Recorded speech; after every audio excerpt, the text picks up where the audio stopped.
Assalamualaikum warahmatullahi wabarakatuh. Nama diberi Norizan Aina binti Nur Arfandi dari tuturan K1 T4. Pandemik COVID-19 juga dikenali sebagai pandemik coronavirus atau wabak coronavirus.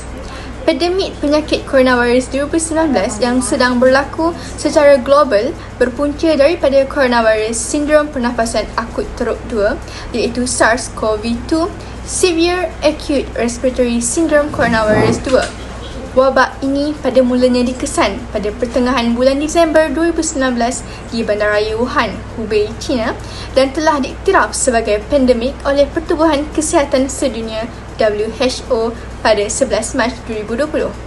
Sehingga lebih daripada kes telah disahkan dengan lebih daripada kematian disebabkan oleh COVID-19. Virus ini kebanyakan menular antara sebarang dengan cara yang serupa dengan influenza melalui titisan pernafasan daripada batuk atau bersin. Ia dianggap paling mudah berjangkit apabila seseorang menerima tanda gejala walaupun penyebarannya mungkin walaupun sebelum gejala muncul. Masa antara pendedahan dan permulaan gejala biasanya 5 hari tetapi mungkin berkisar antara 2 hingga 14 hari. Gejala umum termasuk demam, batuk dan sesak nafas. Komplikasi mungkin termasuk radang paru-paru dan sindrom kesukaran pernafasan akut. Setakat ini, tiada vaksin atau rawatan antiviral tertentu. Usaha terdiri daripada pengurangan gejala dan terapi sokongan. Langkah-langkah pencegahan yang disyorkan termasuk membasuh tangan, menutup mulut apabila batuk, mengekalkan jarak dari orang lain, terutamanya mereka yang tidak sihat dan pemantauan dan pengasingan diri selama 14 hari untuk orang yang mengesyaki mereka dijangkiti. Usaha untuk mencegah penyebaran termasuk sekatan perjalanan, kuarantin, pengurungan, penangguhan acara dan pembatalan serta penutupan kemudahan. Ini termasuk kuarantin Hubei, kuarantin seluruh negara Itali, Spanyol, Perancis dan Republik dan Jerman. Langkah-langkah pengurungan di China dan Korea Selatan, pelbagai penutupan sempadan atau sekatan penumpang yang masuk, saringan di lapangan terbang dan stesen kereta api, dan nasihat perjalanan mengenai kawasan dan penghantaran komuniti. Pandemik ini telah membawa kepada gangguan sosioekonomi global, penangguhan dan pembatalan acara kebudayaan, keagamaan dan kesukanan serta ketakutan yang meluas dalam kalangan masyarakat. Ketakutan ini berpunca daripada kekurangan bekalan yang telah mendorong pembelian panik, teori maklumat palsu dan teori konspirasi mengenai xenofobia dan perkauman terhadap orang Cina dan orang Timur atau Asia Tenggara lain. Sehingga 5 April 2020, hampir 64,734 kematian telah dikaitkan dengan COVID-19. Kematian pertama yang dilaporkan adalah seorang lelaki berusia 61 tahun pada 9 Januari 2020 dan mula-mula dimasukkan ke Hospital Wuhan pada 27 Disember 2019. Kematian pertama di luar China berlaku di Filipina apabila warga emas warga negara China berusia 44 tahun telah menunjukkan perkembangan radang paru-paru yang teruk dan meninggal dunia pada 1 Februari. Menurut Suruhanjaya Kesihatan Kebangsaan China, kebanyakan mereka yang meninggal adalah pesakit yang lebih tua. Kira-kira 80% kematian yang direkodkan adalah dari mereka yang berumur 60 tahun dan 75% mempunyai keadaan penyakit kesihatan yang sedia ada termasuk penyakit kardiovaskular dan diabetes pada 8 Februari 2020. Diumumkan bahawa orang Jepun dan orang Amerika mati akibat virus di Wuhan. Mereka adalah orang asing yang pertama dibunuh oleh virus itu.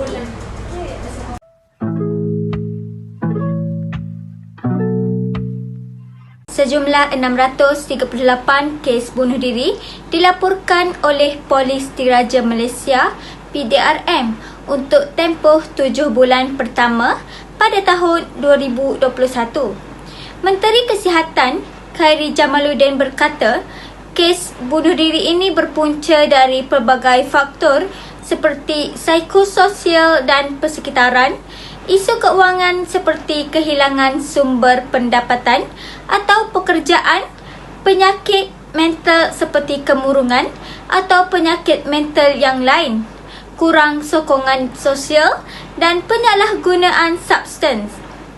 Kementerian Kesihatan Malaysia KKM pula menerusi talian bantuan sokongan psikososial turut memaklumkan menerima sebanyak 122,328 panggilan sejak 1 Januari hingga 18 Jun 2021 membabitkan kehilangan pekerjaan dan pendapatan, hilang tempat bergantung, masalah rumah tangga dan tekanan ketika bekerja di rumah. Tambahan pula, ada yang tidak bernasib baik yang akan dijangkiti oleh wabak COVID-19 menjadikan mereka mengalami post-stress traumatic disorder atau dikenali sebagai PSTD, iaitu trauma terhadap pandangan serong orang ramai. Mereka yang mengalami masalah seperti ini akan berhadapan dengan emosi ketakutan, risau, bimbang dan kemurungan yang mungkin akan menimbulkan rasa ingin membunuh diri. Faktor sosioekonomi juga mungkin menjadi penyebab. Tetapi, masalah kerapuhan iman ekoran, sikap dan pendirian ulama yang memandang remeh soal mempertahankan maruah agama juga mendorong terjadinya kes bunuh diri. Dari sudut psikologi, terkongkong dalam tempoh yang agak lama di rumah, tinggal kawasan perumahan yang padat seperti projek perumahan rakyat, PTR dan juga rumah pangsa menjadi punca rakyat mengambil keputusan untuk membunuh diri. Selain itu, rakyat juga tidak boleh bergerak jauh melebihi 10 km semasa tempoh PKP serta sumber pendapatan mereka terjejas ekoran kehilangan mata pencarian atau diberhentikan kerja akan memberi tekanan dan kemurungan kepada seseorang. Punca-punca ini sedikit sebanyak mempengaruhi tindakan di luar kawalan melibatkan mental dan emosi sehingga memaksa seseorang individu melakukan tindakan yang tidak sepatutnya.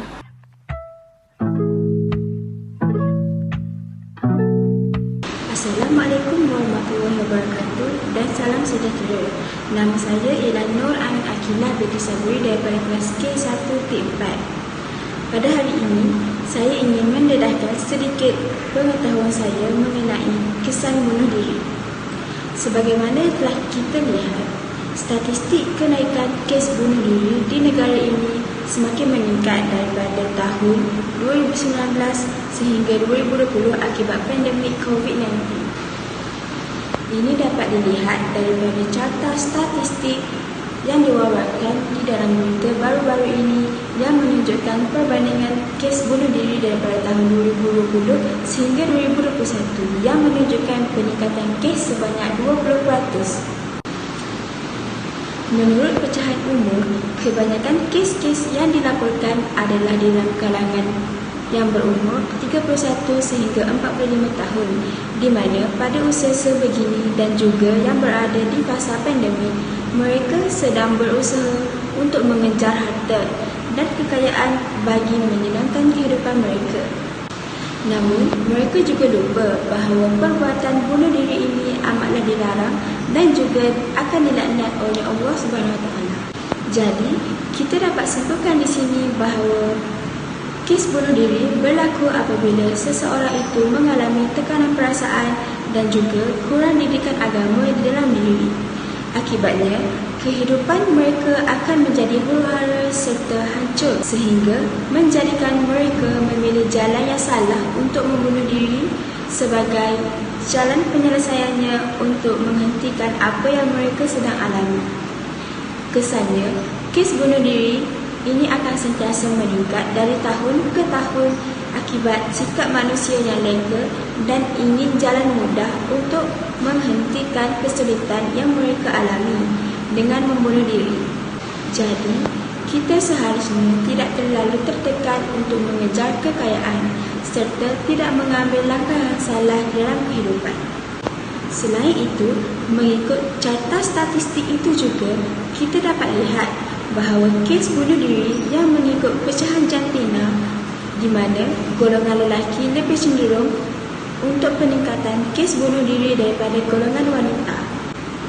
Ini kerana kita telah sedia maklum bahawa mengikut adat di Malaysia dan juga hukum, golongan lelaki adalah merupakan ketua di mana mereka akan lebih mengambil risiko dan bertanggungjawab dalam pelbagai aspek dalam kehidupan.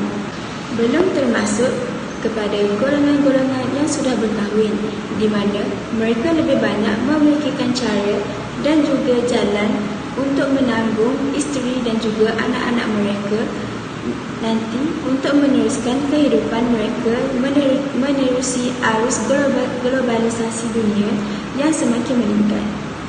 Amatlah tidak mudah untuk mendapatkan wang di dalam musim pandemik COVID-19 ini di mana langkah dan juga pergerakan amatlah terhad sehingga pandemik ini reda. Jadi, bagi mereka yang tidak bekerja dan juga bekerja sendiri, amatlah tidak mudah untuk mereka meneruskan hidup serta sangat terhad untuk meneruskan kehidupan mereka di dalam arus dunia yang semakin meningkat. Jadi, jika mereka tidak mempunyai kekuatan mental dan fizikal yang tinggi, kemungkinan besar mereka akan mengambil langkah yang sama iaitu membunuh diri sebagai cara untuk mereka mengakhiri kehidupan mereka. Kesannya, nisbah bagi golongan lelaki akan menjadi lebih berkurang daripada nisbah golongan perempuan. Oleh itu, semua manusia tidak termasuklah dengan golongan lelaki maupun wanita, mereka haruslah menyiapkan mental dan fizikal mereka masing-masing tidak kira dalam apa jua cara kehidupan bagi mengelakkan berlakunya peningkatan kes bunuh diri di negara kita.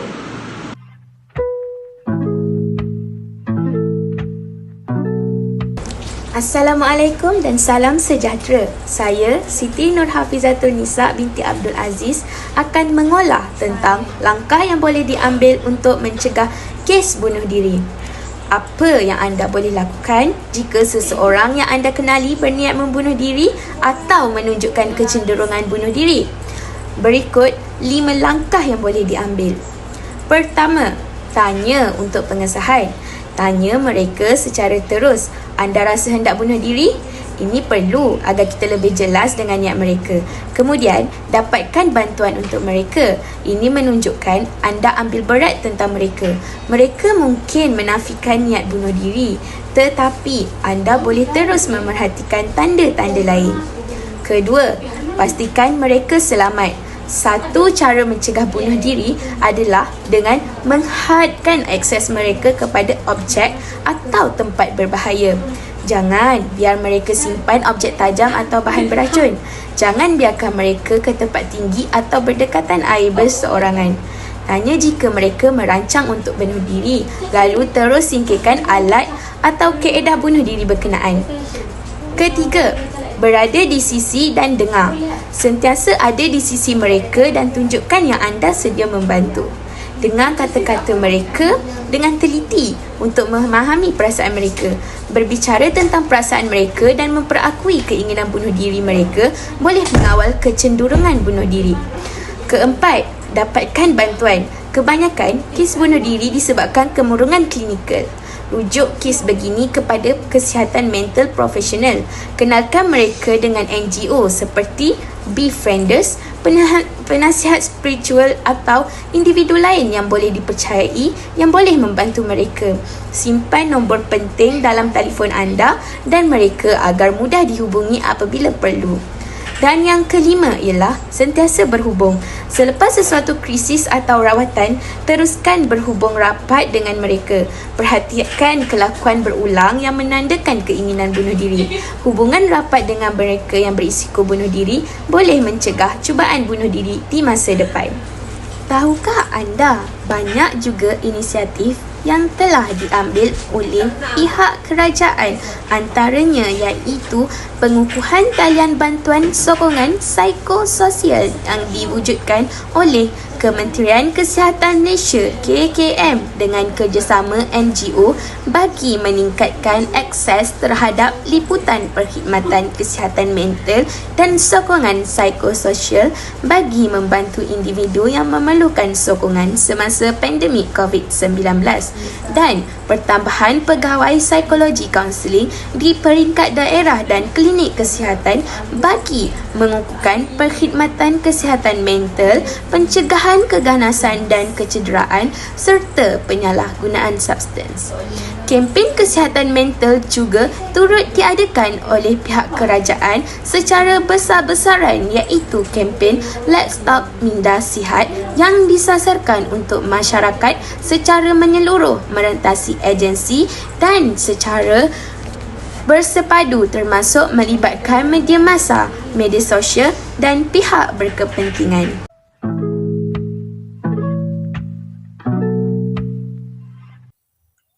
Assalamualaikum warahmatullahi wabarakatuh. Saya akan membincangkan perbincangan daripada kes bunuh diri disebabkan pandemik COVID-19. Peranan undang-undang pada asasnya adalah untuk mendidik masyarakat, bukan secara menghukum, terutamanya bagi kes depresi, emosi tidak terkawal dan jenayah tanpa mangsa. Undang-undang seharusnya lebih bersifat memahami dan menyelesaikan, bukan jenis kawal dan perintah, command and control, secara melulu. Bukan semua hal masyarakat boleh diselesaikan dengan menjatuhkan hukuman dan bertujuan untuk menghalang jenayah. Malah terdapat banyak cara untuk mengatasi masalah ini. Seperti yang dimaklumkan, pandemik COVID-19 memberi kesan pada semua golongan yang menyebabkan kenaikan statistik bunuh diri akibat kesan persekitaran. Di sini dapat ditunjukkan statistik bunuh diri mengikut pecahan umur. Dapat dijelaskan bahawa tahap bunuh diri yang tertinggi ialah dalam pecahan umur antara 19 tahun sehingga 45 tahun, iaitu dalam kalangan remaja sehingga dewasa. Dapat ditunjukkan juga statistik bunuh diri antara golongan lelaki dan wanita, di mana tahap kematian akibat bunuh diri dalam golongan wanita lebih tinggi berbanding golongan lelaki. Tunjukkan bahawa setiap manusia, terutamanya wanita, perlu mengambil berat tentang kesihatan mental dan emosi supaya tidak membawa kepada kes bunuh diri. Seperti yang direkodkan, menggantung diri merupakan cara paling popular untuk membunuh diri, diikuti dengan pengambilan racun serangga dan terjun daripada tempat yang tinggi. Harapnya draft undang-undang untuk memasukkan cubaan bunuh diri sebagai satu jenayah akan dipercepatkan selaras gesaan pakar psikiatri juga pengamal undang-undang bagi mengelakkan masyarakat terjerumus kepada permasalahan lebih besar ialah dengan memasukkan pesalah ke dalam penjara yang menghilangkan punca pendapatan keluarga, menjatuhkan nama baik, juga reputasi keluarga, merosakkan institusi keluarga dan sebagainya. Mereka seharusnya dibantu bukan diberi jalan buntu kepada permasalahan yang semakin meruncing. Perkara ini tidak memberi faedah, malah mendatangkan lebih banyak komplikasi dalam kalangan masyarakat. Diharapkan agar institusi kesihatan mental juga agama mengambil peranan dan memperkasakan sistem yang sedia ada. Rakyat juga harus bersikap terbuka dengan menerima hakikat dirinya atau keluarganya mengalami masalah mental dan segera mendapatkan rawatan. Stigma bahawa seorang itu boleh cukup gila jika mendapatkan rawatan di institusi mental perlu dihapuskan dan diberi kesedaran secara menyeluruh. Masalah kemurungan, emosi atau depresi yang berlarutan boleh terjadi pada sesiapa sahaja, walau pada orang beragama atau yang kuat agama, mungkin sebagai satu ujian. Oleh itu, pesakit haruslah dibantu dengan terapi jiwa dan nasihat institusi mental juga agama dan tidak terlalu memberatkan isu-isu semasa yang remeh-temeh. Perkara ini memerlukan tahap perhatian tinggi daripada pihak berkuasa seperti Malaysia Mental Health Association, di mana mereka memperkenalkan kesihatan mental dan menyediakan perkhidmatan rehabilitasi untuk individu yang mengalami masalah kesihatan. Selain itu, Mental Illness Awareness and Support Association MIASA, di mana mereka dapat mendedahkan kepentingan kesihatan, menguruskan dan menjelaskan tanggapan salah tentang isu dan keadaan kesihatan mental kepada masyarakat. 10 September setiap tahun merupakan Hari Pencegahan Bunuh Diri Sedunia. Oleh itu, semua pihak perlu memainkan peranan untuk mengatasi peningkatan kes bunuh diri ini agar kes ini tidak membebankan kerajaan dan juga masyarakat pada masa yang akan datang.